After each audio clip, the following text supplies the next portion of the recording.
The eyes just seem to draw you in. They say a picture is worth 1,000 words. I saw her photo, again, 10 years ago. This one. This is Mamie Walden. She was my husband's great-grandmother. She's the person that started it all for me. Was the key to uncovering hundreds of years of family history. Something about Mamie. There was something about Mamie. This obscure photo led Randolph County couple Lindsay and Chad Cox straight to the internet to start their journey of filling in some of the blanks in their family tree. We were at my in-laws' house in Archdale, and we were looking at pictures, and I saw this picture, and I just thought Mamie's features just looked different to me. Their search started as a matter of simple curiosity. We started talking, and my mother-in-law said, oh, well, she was Cherokee, my family's descended from Cherokee, and I was like, okay. That makes sense. I didn't really think a lot about it, but it made me interested in learning more. They quickly learned their family tree is much more complex than they thought. So I just kept digging, and then my husband and I both did our DNA, recreationally, ancestry, and it came back that my husband was in fact 0% Native American and about 9% African. When you saw that 0% Native American after all these years, Stunned. He's thinking, and you're thinking, he's Cherokee. What was your reaction to that? I was stunned. It turns out Lindsay's husband, Chad, as well as their 3 children, are direct descendants of a man named Frank Lytle, a formerly enslaved black man. As you're reading, you keep seeing mulatto, you keep seeing black, and you're realizing that what you thought was a very white part of your tree was not. Frank Lytle was the oldest of 7 children born to Randolph County slave owner Thomas Lytle and an unnamed enslaved woman. Probably of the whole story, one of the hardest things is not knowing her name. That truly is very difficult for me, because I can look at the tree and I can count the steps between my husband and my children up to Thomas, and everyone has a name except this one wonderful individual who gave birth to all these people that would not exist today, and we don't even know her name. For reasons unknown, Frank was given his freedom as well as his own land in what is today the Kenwood Village area when his father and enslaver Thomas Lytle died in 1794. The rest of Frank's siblings, though, their children and any other extended family, a total of 38 people, remained enslaved for 21 more years until the death of Thomas Lytle's wife. At that time, they were sold in what is now known as the largest documented sale of enslaved people in Randolph County history. That's the sale amount for the 38, which brings a grand total of, $6,677. But they took out the cost of the lawyers. It's sickening. I kind of did the math and divided that number by 38 people, and it comes down to like $143 per person. Like the cost of a life. Cost of humanity. We don't know much about what happened to Frank Lytle's siblings after they were sold from the Lytle plantation, but around 1840, after Frank starts having children of his own, we start to see a change in how his line identifies. The siblings, as the tree goes down, are all considered black, African American. They identify as black and African American. And Frank's line, around 1850s, mid-1850s, were all considered white. Same family, same, all siblings, very different journeys. Lindsay and Chad's discovery sent them down a rabbit hole, with Lindsay spending hours in libraries and online, learning as much as she can about the Lytles, all while processing the hard truths she finds. It's a feeling of being ashamed, somewhat of not guilt, just what can I do to do better? How can I help right wrongs? How can I be truthful and not romanticize history to make me feel better or to make others feel better? To be uncomfortable and to own that and to say, this is the truth. To continue to connect with these folks in the past and right some of the wrongs as best as we can. It's impossible, right? But to give them some of their humanity back. And connecting with other family members across the country, like they did in late 2023 at the Lytle family reunion in Randolph County. I think there's more to find for all of us. We just need to look and not be afraid of what we find. With each connection, this family gets another small piece of the truth, another small piece of their story.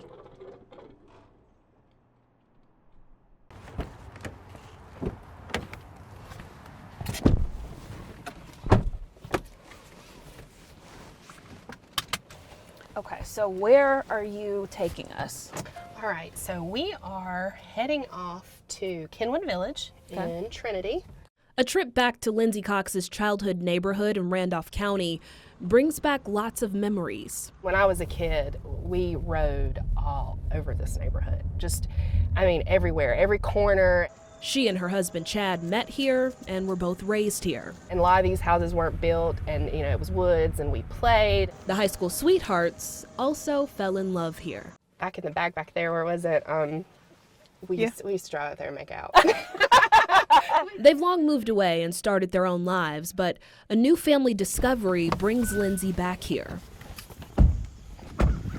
It's been a few years since Lindsay and Chad discovered their white family has black roots, but they weren't expecting the story to literally come full circle. So this was it right here. Just half a mile from the house Lindsay grew up in. Thomas Lytle's farmhouse, plantation house. I'm not sure what kind of size scope it was, but it literally stood right here in this area, which is now an intersection of a neighborhood with, hundreds of homes. Thomas Lytle is the man who enslaved dozens of people here in the late 1700s.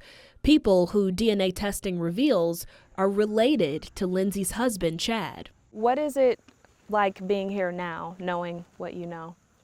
It's actually really surreal. Like, if I sat here and thought about it long enough, I might get a little teary on you. It's just a full circle moment.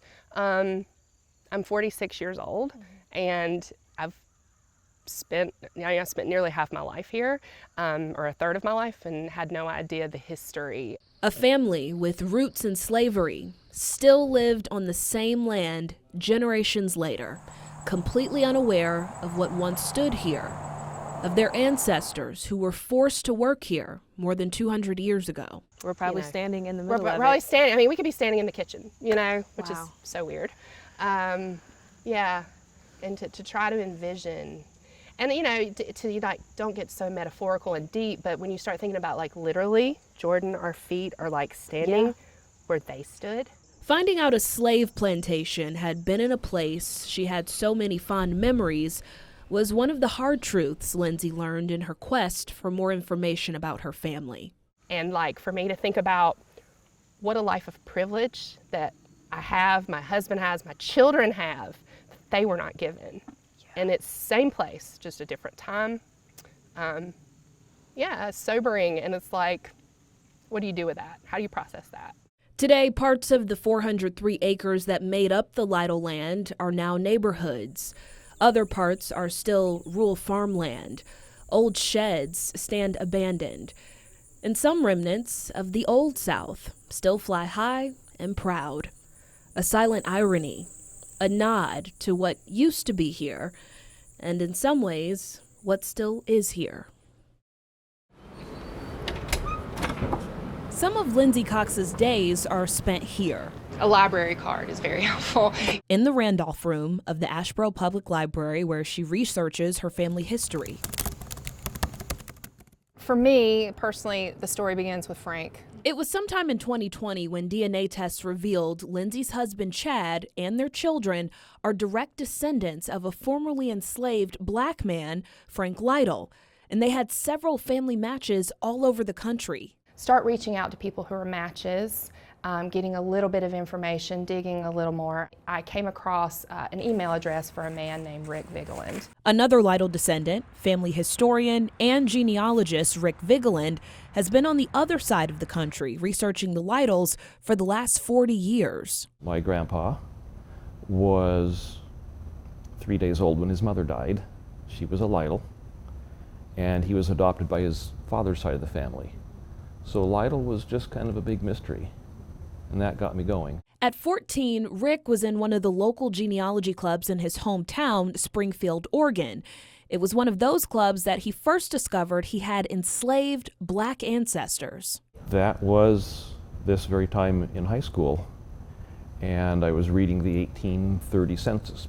And in the 1830 census, the families are only listed by head of household and just by a number of marks. How many children under 5 to 10, 10, all the way up to 100. There's these age categories. And I'm reading the census, and here it is, Frank Lytle Sr., and some of his kids are nearby, as it turns out, and 5 to 10, no marks, no marks, no marks, nothing. Females, no marks. It's like, well, how do you have a household without any people in it? So it's on microfilm, so you scroll over, and finally there's some marks in this far column. And it's like, well, what are these marks for? You know, the number of children and so on. So you scroll back in the microfilm back to the top of the page, and the column headings said, free colored. That was just the beginning.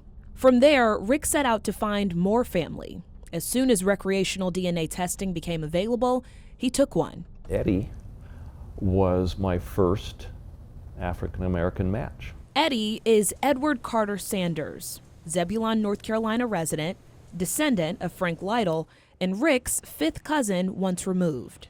Like Rick and Lindsay, Eddie was also curious about his lineage. With a job at the North Carolina Court of Appeals, Eddie was fortunate to have access to the state archives, where he'd spend his lunch hours poring through documents, looking for his ancestors. So you always felt this sense of trying to figure out who you were. Right, that's right. That was important to me. I'm a firm believer that sometimes I feel like your ancestors, they want to be found. They want you to know them. Also, like Rick and Lindsay, Eddie learned of his Lytle connection through DNA testing, only then learning he had white ancestors. You find out you're a Lytle, you find out how you're a Lytle, who you're related to. When you meet Chad Cox for the first time, your cousin, and your other cousins, your other white cousins, what was that like, seeing these people that in some cases you look nothing like, but knowing they're your family? Right, that's right. It's a feeling, you know, it made me feel more like an American. Sometimes African Americans, we could be made to feel a little bit less American, you know? Yeah. We feel, it's almost like we're on the fringes, you know? But when you feel like you met, you know, or say, for instance, when I met my Native American relatives, my Native American relatives, it made me feel like, you know, hey, you're a part of this great country. Well, my first reaction was almost a little sadness that he had felt anything else before that time. To me, you look at the diversity of the descendants to this day, that's the story of America. And that anyone would feel excluded is kind of sad. After years of talking online, Eddie and Rick finally connected in person in 2015. They've stayed in touch over the years as the family continues to grow in size and diversity. Somebody might say, well, why you want to be connected to a family of, you know, slave owners or whatever? It is what it is. I didn't do it, they didn't do it, you know? We're trying to do something different. We're actually trying to find each other.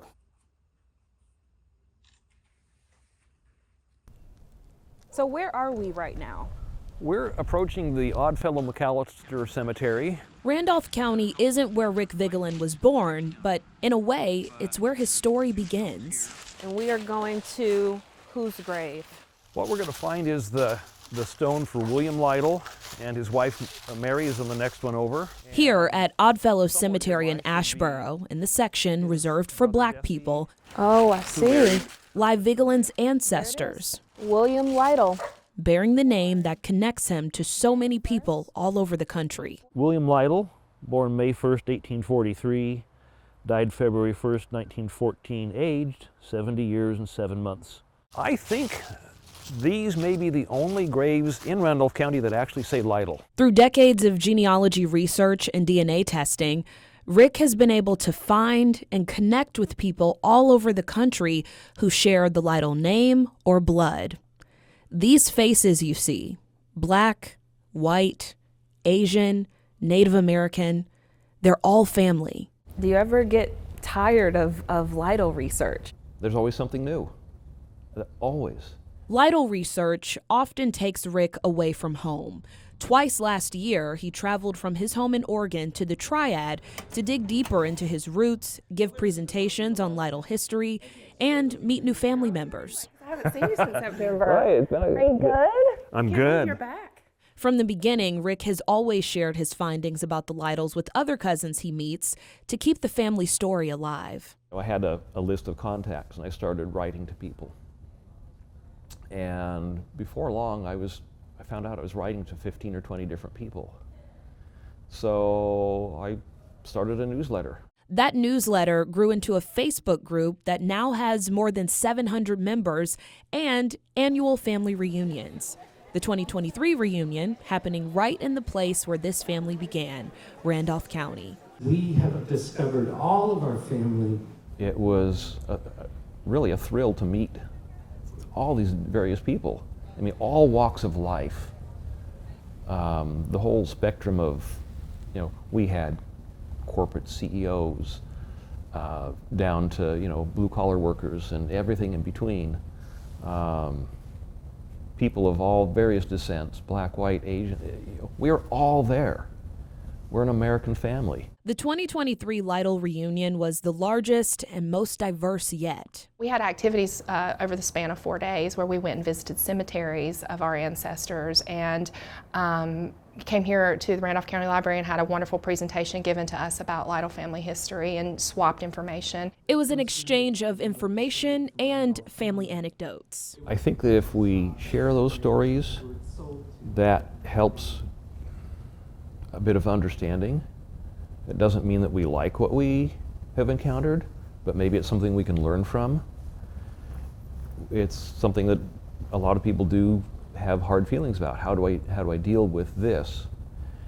And I'd say the way to deal with it is to educate people to improve maybe the way we do things today. We can't change it. We don't have to like it, but we can learn from it. And though many of them were just meeting one another for the first time, it was also an exchange of love and acceptance. I was doing an ancestry family tree. I added Thomas Lytle from Randolph County, North Carolina, to my tree, and one of those ancestry shaky leaves popped up. And it was a long list of names. Beside every name was the phrase, sold to. And that was emotional. It told me that I was a descendant of an enslaver. When you picture the average American family, my name is Gary Wyatt. I'm a descendant of Pink Lytle. What does it look like? It's Robin Gray. I'm descended from Pink. These people all have at least one thing in common. They all share a common ancestor in their family tree. Just to know my family gives me a broader appreciation of what it means to be an American. Tom, Gary, and Robin are all descendants of one of the Lytle siblings who were all born enslaved in Randolph County in the 1700s. Now, along with Rick Vigeland, Lindsay Cox, and Eddie Sanders, they're learning they have hundreds, maybe even thousands of distant cousins across the country of all different backgrounds. We are one huge, diverse family. With the help of DNA testing, more people are starting to find that the average American family is pretty diverse. But even before the Lytles, before popular TV programs like Finding Our Roots, before Ancestry.com and resources like it, families mixed up with different races and cultures was already a common occurrence in America. There are several other cases that I'm aware of that are, have a number of similarities to this. Gwen Gosney Erickson is a Quaker archivist at Guilford College. She's studied family stories similar to the Lytles. I think it's probably much more common than a lot of people, in past generations either knew or were willing to acknowledge. And the presence of DNA research and other ways of confirming things beyond assumptions or surviving written records have really opened up the possibilities for these kind of cross-family connections to occur. It's a reminder that things are not always as they seem, and we're all more alike than we like to think. History is complicated. It's literally not all black and white. And that you have lots of different family stories and narratives that perhaps have been underknown. A number of them also, I think, show amazing resilience and survival under often unimaginable and inhumane circumstances. That resilience and survival lives on through the Lytle family story today. Weeks after the 2023 Lytle family reunion, Lindsay Cox finds herself here at Green Hill Cemetery in High Point, cleaning the graves of Lytle descendants. It's a hobby she picked up during the pandemic. It became a way for me to just like my mental health therapy. You know, it was peaceful. If you stop and listen, most cemeteries are pretty quiet places. And I could just do something that would give back. And it just kind of became like a weird ministry of mine. Cleaning the stones, honoring the people who rest here, it's a way for her to feel close to her newly found ancestors. When I come out and clean, I somewhat talk to them. I literally, with my voice, speak out loud, and I will say their names. That's important to me because for some of these folks, someone maybe hasn't even said their name in 73 years. In the past 4 years, Lindsay has learned that she grew up on a former slave plantation. Her husband and children are descendants of enslavers and enslaved people, and that she has hundreds of cousins across the country. These are daunting discoveries that will take time to fully process, but today, all she feels is gratitude. Thank you for your contribution to the family. Thank you for the legacy that you left, and that legacy still lives on today. Though so much good has come out of this journey, the Lytle story is not a glamorous one by far. And with it comes the reminder of some of the most shameful parts in the story of our country. Truths these cousins now have to learn to come to grips with. Now I realize that the American story of slavery wasn't an ugly chapter in the history book, it was my history.